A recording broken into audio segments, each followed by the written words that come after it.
क्या कहना चाहेंगे हरदौर विधानसभा को लेकर, जब से आप ट्राई कर रहे हैं और इतना समय हो गया आपने कांग्रेस पार्टी में, अभी तक कांग्रेस पार्टी ने मौका नहीं दिया या फिर आपने आवेदन नहीं कराया। अगर आपको मौका मिलता है तो आप कैसे हरदौर हल्के की सेवा करेंगे, क्या आपका उद्देश्य रहेगा?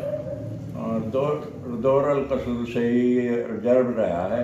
इस करके मैं प्रधान जरूर दौर का रहा। 2-3 MLA मेरे साथ ही बने हमारे हथों से ही। और उसके बाद फिर अब ये हल्का बंदी दोबारा हुई तो लाडवा हल्का और दौर हल्का दोनों ही खुले हो गए लड़ने के लिए।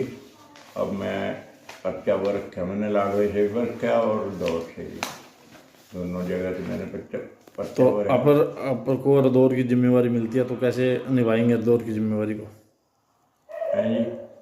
कैसे निभाएंगे तो जिम्मेवारी को हरदौर अच्छा, से? जिम्मेवारी को तो मैं अच्छी तरह समझता हूँ जी। किसानों का दुख दर्द भी मैं समझता हूँ।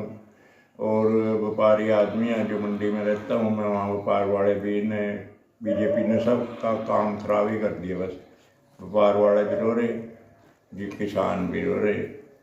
और किसान का तो ऐसा है जी, किसान का तो हुड्डा साहब करने का रेट बढ़ा के थे, 350 रुपये क्विंटल करके थे उस टाइम।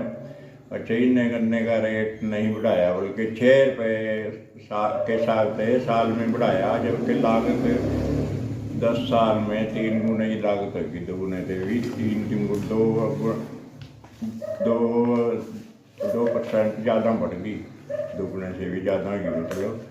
और रेट वही का वही है। इस करके यहाँ गाँव में से गन्ना सबने काट दिया गाँव में से।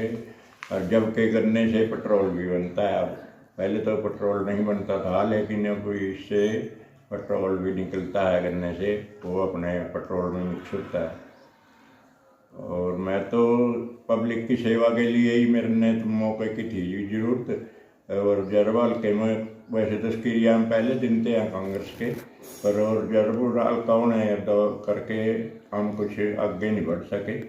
अब भी समस्या तो दौर हल्के में सड़कों का बहुत बुरा हाल है, ज़्यादा बुरा हाल सड़कों का। कहीं कहीं साल बनी नहीं सड़कें। और दूसरा, यहाँ कोई लड़कियां का कॉलेज नहीं है, लड़कियां तो वो पढ़। भाजपा सरकार की करनी और कथनी में कितना अंतर है? क्या लगता है अब की बार भाजपा सरकार का जादू चल पाएगा या नहीं? भाजपा सरकार नहीं आएगी जी, कहीं भी प्रदेश में नहीं आती। बल्कि यहाँ भी कोशिश कर रहा है, MLA अपने हल्के से लड़ता नहीं इलेक्शन। जो हमारा CM साहब यहाँ से पहले हमने बनाया था, इनको MP बनाया, लेकिन ये ग्रांट भी अपनी यहाँ नहीं दे सके। वो ग्रांट भी 70 करोड़ रुपए उसकी वापस गई, जो कि गांव में बांटनी थी। वो भी टाइम नहीं इसके पास था गांव में बांटने का। और अब CM बन गया, तो CM बनने के बाद भी इसने कुछ नहीं कराया। जो कराया वो नहीं कराया, उनका नोटिफिकेशन नहीं होया। और इस तरह का वो लागू भी नहीं होता कुछ भी। जो कहा जो ठहरा होता ही नहीं जी। काम तो काम करने से ही होता है।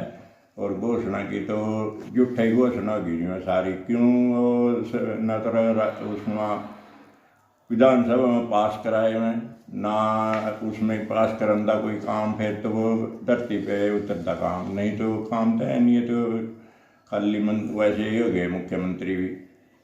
हाईकमान से क्या अपील करेंगे आप? घोषणा मंत्री गए हैं जी। हाईकमान से क्या अपील करेंगे आप?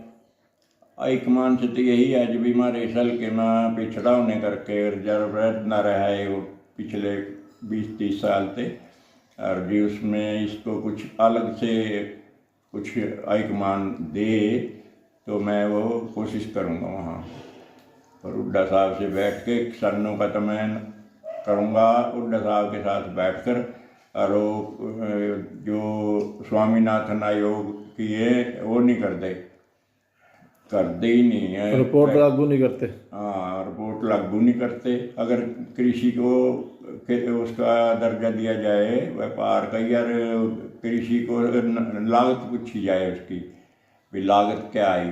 वो स्वामीनाथन आयोग में यही है भाई, वो लागत सारी जोड़ के और उसमें फिर आगे उसमें प्रॉफिट बताओ कितना देंगे भाई।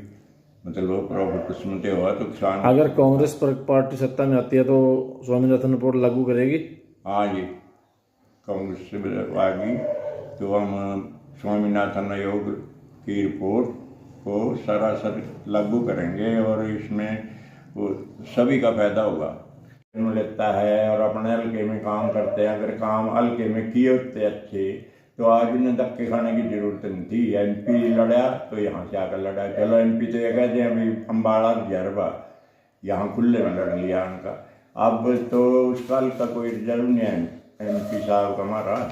अब तो मंत्री वो भी बन रहे, CM भी बन रहे, अब भी कुछ काम हल्के के नहीं करे उसने। अब यहाँ दौड़ लगा रहा, मैं लाडवे से लड़ूँ या दौर से लड़ूँ या करनाल से लड़ूं, क्यों लड़े भाई? नारायणगढ़ के रहने वाले या नारायणगढ़ से चुनाव क्यों नहीं लड़ना चाहते मुख्यमंत्री? नारायणगढ़ से रहने वाले यहाँ वहाँ नारायणगढ़ से रह रहे 50 साल थे वहीं, तो आपने इतनी छाप भी नहीं बनाई कि वो मुख्यमंत्री का इलेक्शन अपने हल्के से लड़ सके, मुख्यमंत्री MLA का इलेक्शन वहाँ से लड़ सके।